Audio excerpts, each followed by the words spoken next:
The armies of your enemies are on the move. Their power, their numbers are overwhelming, and new experimental war machines shake the foundations of the earth. Do you have the skill? Do you have the strength to command your own armies to victory?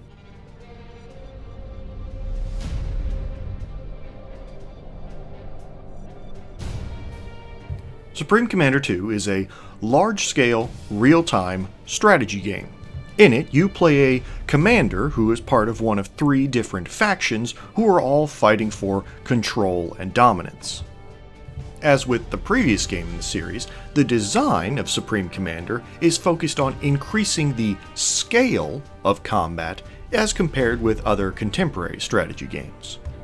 At the start of each level, you'll be able to use your commander and your engineers to set up resource gatherers and manufacturing plants. From there, you can start producing units, branching out into aerial or naval units as strategy demands. Conquering new territory allows you to claim new resource points and expand your economy. And eventually, with enough collected resources, you'll be able to build powerful experimental units, which can change the tide of battle.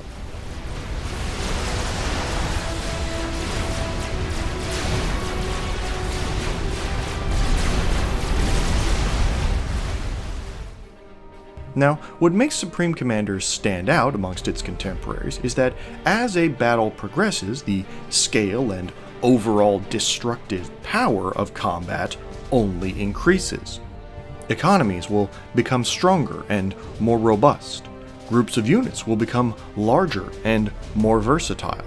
Experimental units will lay waste to the battlefield, and given enough time, even nuclear weapons will be available to annihilate opposing forces.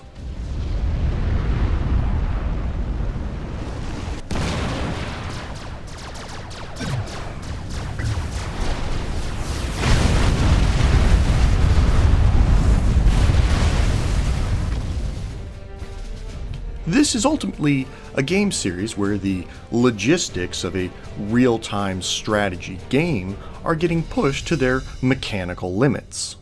It's a game where the strategy isn't so much about minute planning and positioning, but arranging situations so that you always have overwhelming firepower. Now, if you played the previous game in the series, you might be interested to know that there have been some alterations in the formula. Resource collecting has been tweaked, and structures and units are now built by deducting resources from the current total. There are also now more experimental units overall, but probably the most explicit change is the addition of a technology tree. That this time around, in addition to mass and energy, you also accumulate research points, which you then use to purchase upgrades or new unit designs as a battle progresses.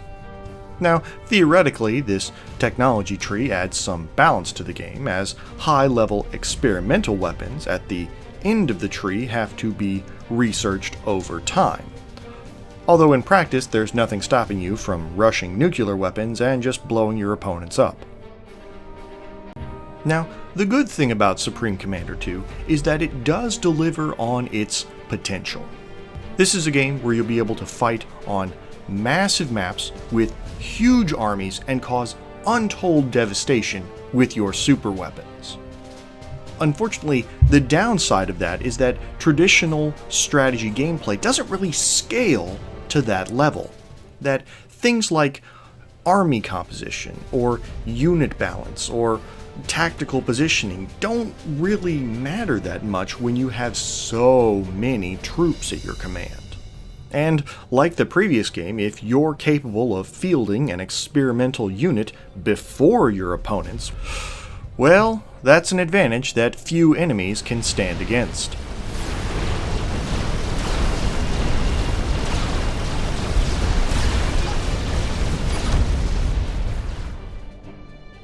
I would give Supreme Commander 2 3 out of 4 stars. It's a game that does a very good job of delivering combat with a massive scope. It just doesn't do a great job of balancing the strategy of said combat as well as I would like. Still, I would easily recommend it to anybody looking for a strategy game that focuses on large-scale battles. Okay then, thanks for listening. Until next time.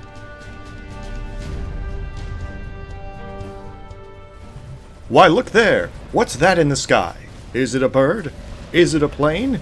Is it a UFO? Why, no, it's the end of all things, because the Darkanoid is ludicrously overpowered. Oh my god. I both love and hate this thing.